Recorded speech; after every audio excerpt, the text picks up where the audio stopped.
इंदौर दौरे पर पहुंची कांग्रेस की राष्ट्रीय प्रवक्ता सुप्रिया श्रीनेत ने एक तरफ जहां भागीरथपुरा का निरीक्षण किया, वहीं अस्पताल में भर्ती मरीजों से मुलाकात करते हुए उनके हाल जाने। इसके बाद उन्होंने प्रेस क्लब पहुंचकर पत्रकारों से चर्चा की। इस दौरान सुप्रिया श्रीनेत ने प्रदेश और केंद्र की भाजपा सरकार पर तीखा हमला बोला। उन्होंने भागीरथपुरा में दूषित पानी से हुई मौतों के मामले को उठाते हुए सरकार की कार्यप्रणाली पर गंभीर सवाल खड़े किया। सुप्रिया श्रीनेत ने कहा कि इंदौर को स्मार्ट सिटी और स्वच्छता में देश भर में नंबर 1 बताया जाता है, लेकिन उसी शहर में दूषित पानी के कारण 32 लोगों की मौत हो जाना बेहद चिंताजनक और दुखद है।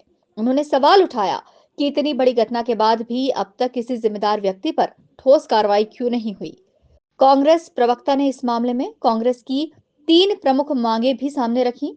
उन्होंने कहा कि भागीरथपुरा क्षेत्र के विधायक एवं मंत्री कैलाश विजयवर्गीय का इस्तीफा लिया जाए, इंदौर के महापौर पुष्यमित्र भार्गव पर हत्या का प्रकरण दर्ज किया जाए और मृतकों के परिजनों को 1-1 करोड़ रुपए की आर्थिक सहायता दी जाए। इंदौर ने इतनी बार कैलाश विजयवर्गीय को मंत्री बनाया, वो अमर्यादित शब्दों का प्रयोग करते हैं। सरकार की जिम्मेदारी इस हद की है कि यहाँ के सांसद और यहाँ के मुख्यमंत्री के पास भागीरथपुरा जाने का 1 मिनट नहीं है। तो आज सवाल ये पूछा जाएगा कि 32 लोगों की मौत हो गई, जवाबदेही किसकी है? सरकार से क्या अपेक्षा की जाती है? सरकार से अपेक्षा की जाती है कि सड़कें बन जाएं, साफ पीने का पानी आए, दूषित हवा में सांस ना लेनी पड़े। और सरकार हमारे लिए क्या कर सकती है? यही बातें तो एक्सपेक्ट करते हैं हम सरकार से। और अगर ये भी नहीं कर पा रही है सरकार, तो उसको सत्ता में रहने का क्या हक है? जब 32 लोगों की मौत होती है तो मोहन यादव अट्टहास करते हुए नजर आते हैं, उनको जोक लगता है। कैलाश विजयवर्गीय जो है वो अमर्यादित शब्दों का प्रयोग करने लगते हैं।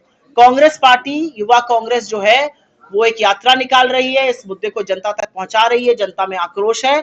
और हम आपके माध्यम से 3 बड़ी बातें यहाँ से कहते हैं।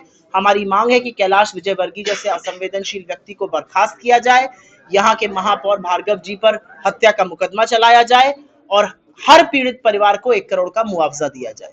ये हमारी मांग है और जब तक ये मांग पूरी नहीं होती हम अपनी लड़ाई जारी रखेंगे। तो खैर, मुख्यमंत्री बने रहने का कोई हक नहीं है अगर दूषित पानी पीने से लोगों की मौत हो रही है।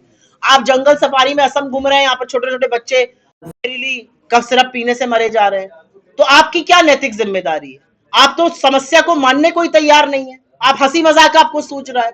अगर मध्य प्रदेश की आप क्यों बात कर रहे हैं? बगल में जाइए गुजरात में भी ऐसी घटनाएं सामने आ रही हैं जहां दूषित पानी फैल रहा है। ग्रेटर नोएडा में दूषित पानी पीकर मौतें हुई हैं लोगों की, लोग बीमार हैं। हर जगह बीजेपी की सरकार है। क्या कर रहे हैं ये लोग?